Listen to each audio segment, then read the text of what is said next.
Hey, it's Annie, the shorter from Nice for the Voiceless, and because of the 16 days of awareness about any form of violence towards the woman, trans women, and queer people in general, we are talking about different topics.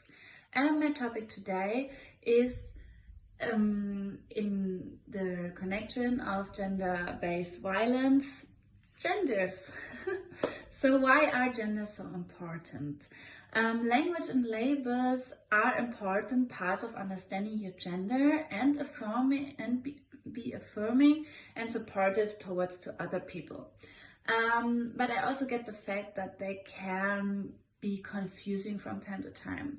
There's so many gender terms out there, many also which overlap, and some of them have different definitions that can shift. And as you also exploring maybe your sexuality and it can develop from one point to another, your gender can too. But when someone reached out to you and said like, this is my identity, this is my pronouns, then you have to respect that, and please keep that in mind. It's not their preferred pronouns because they didn't choose to feel the way they do, but it's their freedom to tell you, and it's your respect to over them this sensitive language thing. So yeah, if you are not sure about the gender or the pronouns, you can always reach out to them and say like, hey mate, what are your pronouns? Not your preferred pronouns, what's your pronouns? And then they can say to you like they, them, he, him, she, her, it, whatsoever. Everything is possible because we are so unique and individual, and we should respect that. Okay.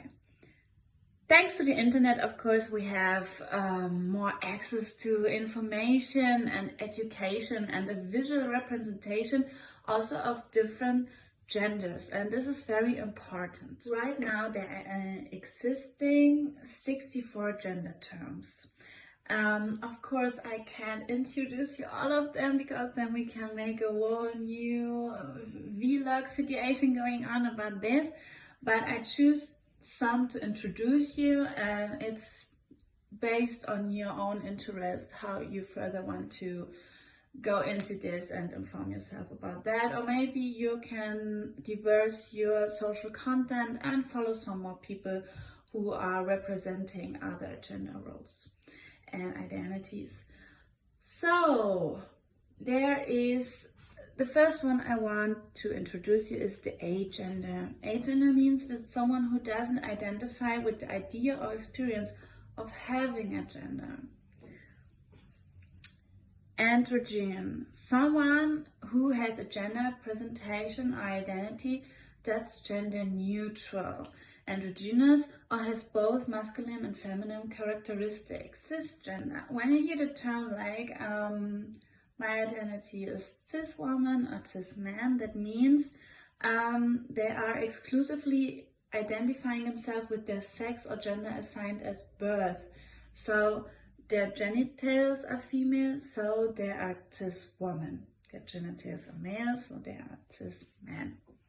That's non-binary. That's what my tattoo here on the neck stands for. It's the short version from it. It's NB, and this is a gender identity that can't be exclusively categorized as male or female.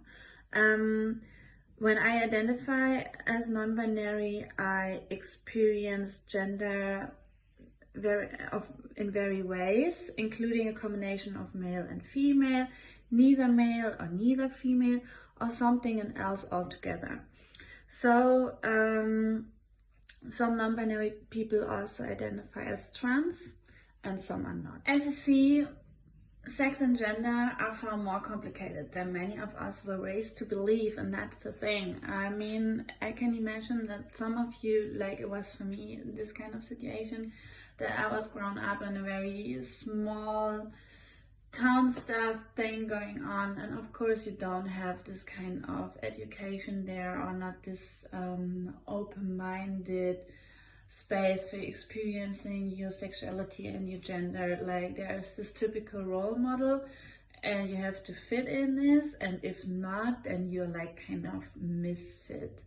And that is tough because for me, it always felt like I feel not really myself having to choose this side or this side. I was always just good in the middle.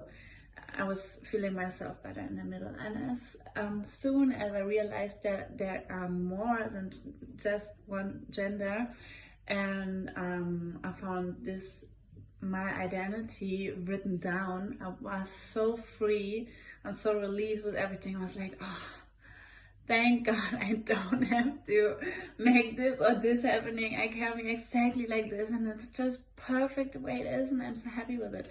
And I wish everyone this kind of experience, like really. The most important thing is to remember that it's up to each individual to determine their gender and indeed also their sex and sexuality. And the best thing you can do is respect the sex and the gender identity of the people you encounter and treat each individual you meet with sensitivity and care. And that's exactly what I can leave here. And yeah, if you have questions about this, reach out to our PNs. We try to answer everything. I will also try to make some information sites down there going on, so you can inform yourself a little bit more deeper if you want to. And that's basically it. Be free, be nice, be beautiful, because you are. And yeah, I wish you a good time. Thanks for watching.